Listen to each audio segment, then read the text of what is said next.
জীবন মৃত্যুর সন্ধিক্ষণে দেশমাতৃকা বেগম জিয়া। একদিকে কোটি মানুষের দোয়া, অন্যদিকে পর্দার আড়ালে ষড়যন্ত্রের গন্ধ আর মৃত্যুর গুজব, যা বাংলাদেশের রাজনীতিকে ঠেলে দিয়েছে এক চরম অস্থিতিশীলতার মুখে। দেশের প্রথম নারী প্রধানমন্ত্রী, যিনি একসময় ইমার্জিং টাইগার হিসেবে বিশ্বজুড়ে পরিচিতি ছিলেন, আজ ফ্যাসিবাদী প্রতিহিংসার শিকার হয়ে হাসপাতালে নিবিড় পরিচর্যায়।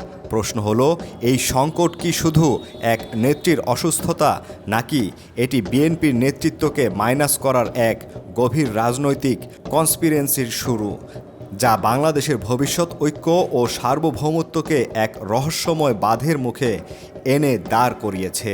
রাজধানীর এভারকেয়ার হাসপাতালের নিবিড় পরিচর্যায় আজ জীবন মৃত্যুর সন্ধিক্ষণে তিনি দিন কাটাচ্ছেন। দেশের প্রধান রাজনৈতিক ব্যক্তিত্বদের অন্যতম বিএনপির চেয়ারপারসন দেশনেত্রী বেগম খালেদা জিয়া।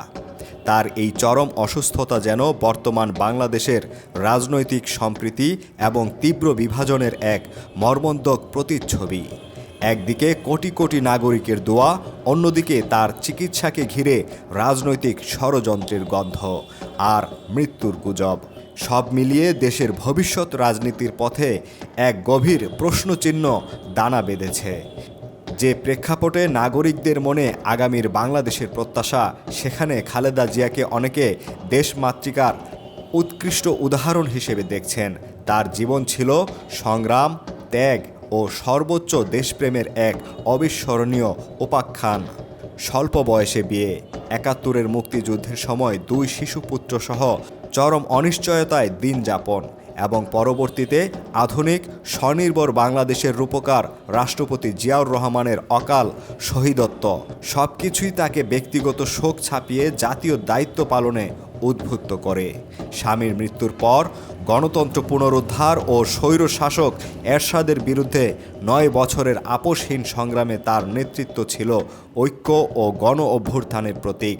দেশের প্রথম নারী প্রধানমন্ত্রী হিসেবে তিনি নারী শিক্ষা, স্বাস্থ্যসেবা ও অর্থনীতিতে যে দিগন্ত উন্মোচন করেন, তা যুক্তরাষ্ট্রের টাইমস ম্যাগাজিন তাকে বাংলাদেশ ইমার্জিং টাইগার শিরোনামে তুলে ধরে আন্তর্জাতিক স্বীকৃতি দেয়। কিন্তু সেই সাফল্য কিছু কুচক্রী মহলের ঈর্ষার কারণ হয়ে দাঁড়ায়। এক সময়কার ঐতিহাসিক অর্জন, তত্ত্বাবধায়ক সরকার পদ্ধতি ২০১১ সালে সংবিধান থেকে বাদ দেওয়া হলে দেশের রাজনীতিতে নেমে আসে বিভাজনের গভীর অন্ধকার। শহীদ রাষ্ট্রপতি জিয়াউর রহমানের ৪০ বছরের স্মৃতি বিজড়িত বাসস্থান থেকে জোরপূর্বক উচ্ছেদ এবং রাজনৈতিক হয়রানিমূলক মামলার ফরমায়েশি রায়, ফ্যাসিস্ট আওয়ামী লীগ সরকার প্রধান শেখ হাসিনার বিরুদ্ধে নিষ্ঠুরতম আচরণের অভিযোগ এনেছেন বিরোধী পক্ষ। কারাগারের বিনা চিকিৎসায় তিনি কঠিন রোগে আক্রান্ত এবং তার উন্নত চিকিৎসার সুযোগ দিতে অস্বীকৃতি জানানোর মধ্য দিয়ে রাজনৈতিক প্রতিহিংসার চরম বহিঃপ্রকাশ ঘটেছে। তার ছোট ছেলে আরাফাত রহমান কোকোর অকাল মৃত্যু এবং ভারপ্রাপ্ত চেয়ারম্যান তারেক রহমানের দীর্ঘ ১৭ বছরের নির্বাসন এই করুণ চিত্রকে আরও গভীর করেছে। বিএনপির চেয়ারপারসনের চিকিৎসার বিষয়টিকে ঘিরে রহস্যের জট বাঁধছে। বিএনপির স্থায়ী কমিটির সদস্য বেগম সেলিনা রহমানের অভিযোগ, চিকিৎসা ও বিদেশে নেওয়ার প্রক্রিয়াকে উদ্দেশ্যমূলকভাবেই জটিল করা হচ্ছে। আরও গভীর এবং রহস্যময় অভিযোগ তুলেছেন এনায়েতুল্লাহ আব্বাসী। এক ভিডিও বার্তায় তিনি দাবি করেছেন, বেগম জিয়াকে নিয়ে যা হচ্ছে তা শুরু থেকেই রাজনৈতিক কনস্পিরেন্সির গন্ধযুক্ত।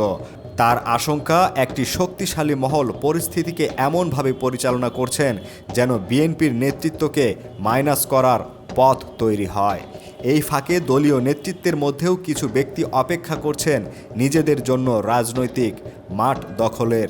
আব্বাসী সতর্ক করে বলেন, রাজনৈতিক শক্তিগুলো বহুতত্ত্ববাদ ও মত প্রকাশের স্বাধীনতার চটকদার স্লোগানের আড়ালে দেশের পরিচয় ও সভ্যতাকে পাল্টে দেওয়ার চেষ্টা করছে, যা দেশকে স্পেনের মতো রাজনৈতিক জটিলতা এবং বিভাজনের দিকে ঠেলে দিতে পারে।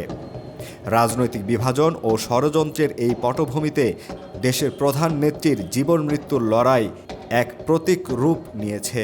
চিকিৎসকদের অবিরাম চেষ্টা ও কোটি কোটি নাগরিকের প্রার্থনার মাঝেও এই প্রশ্ন থেকেই যাচ্ছে, বেগম খালেদা জিয়ার এই সংকট কি কেবল একটি অসুস্থতা, নাকি আগামীর বাংলাদেশের রাজনৈতিক ঐক্যের পথে এক গভীর ষড়যন্ত্রের পূর্বাভাস? নেতৃত্বের শূন্যতা পূরণের অপেক্ষায় থাকা মহল, আন্তর্জাতিক শক্তির খেলার মাঠ এবং দেশব্যাপী ছড়িয়ে থাকা মৃত্যুর গুজব সব কিছুই ইঙ্গিত করছে যে বাংলাদেশের রাজনীতি এক নতুন, অত্যন্ত অস্থিতিশীল এবং রহস্যময় বাঁধের দিকে ধাবিত হচ্ছে।